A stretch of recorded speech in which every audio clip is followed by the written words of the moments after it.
Nii, järgmine päev käes ja räägime nüüd sellest teisest harjutusest ka. See nüüd on natukene selline, nõuab rohkem tasakaalu. Igaks juhuks ütlen kohe ära, et tasub vähemalt algul hoida selles mõttes, ütleme niimoodi, et mina ise võtan niimoodi koera, et ma saan talle ise tuge pakkuda. Ehk siis, et kuna me tõstame lihtsalt üles 2 tema käppa, siis võib see lihtsalt olla natukene nii-öelda algul nõuab kindlasti harjutamist ja nii-öelda algul nad kipuvad kõikuma üsna palju ikkagi.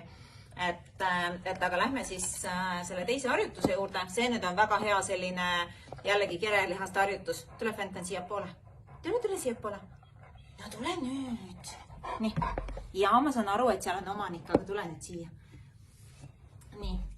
Ja jällegi need, kes ei ole ka seda esimest videot näinud, siis Fenton ongi meil selline ärev koer ja see, et Fenton on isegi nõus minuga, nii-öelda laseb neid teha, siis tegelikult saab seda põhimõtteliselt iga koeraga teha, nii et mul on siin ka muidugi väga head maiused, nii et selles mõttes Max töötab meil ilusasti.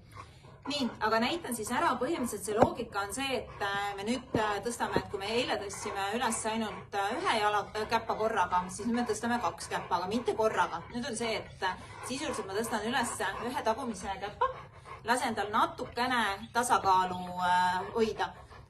Tulen talle ise tegelikult sisuliselt ikkagi kerega üsna vastu, et ta lihtsalt ei kukuks ja nüüd tõstan üles ka vastas esimese käppa. Ja nüüd ongi, lasetegi ei pea üldse jälle kaua hoidma. Kui näete, et koer hakkab väga rappelema, siis tegelikult ongi laske uuesti käpad maha. Aga ma ütlengi, et mina hoian lihtsalt teda alati selline, nii-öelda toetan teda lihtsalt selleks, et kui ta tõesti, ta tunneb vähemalt algul, et tal on mingisugune tugi olemas. Ja täpselt sama teete teise käpaga.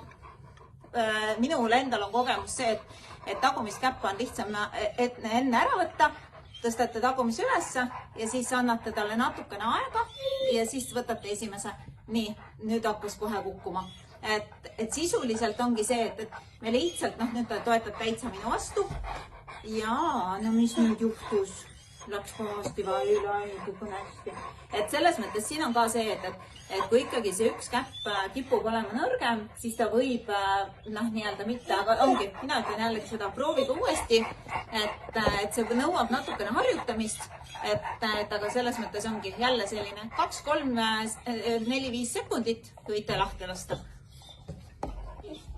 Et täpselt sellised lihtsad harjutused meil tegelikult on, need aitavad väga ilusasti just nii-öelda seda tasakaalu ehk siis tugevdavad kerelihaseid ja hea siin jõulupäeval harjutada.